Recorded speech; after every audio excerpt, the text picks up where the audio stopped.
মহান আল্লাহ বলেন ওয়াহুয়া মাকুম আইনামা কুনতুম, তোমরা যেখানেই থাকো না কেন মহান আল্লাহ তোমাদের সাথে আছে।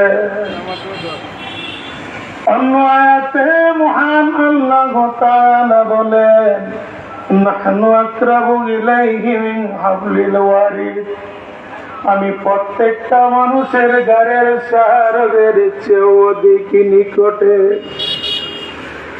মাওলাকে একা একা তালাশ করে পাওয়া যায় না, তাকে পেতে হলে উসিলা ধরতে হয়। এই উসিলা ছিলেন নবুয়তের যুগে নবী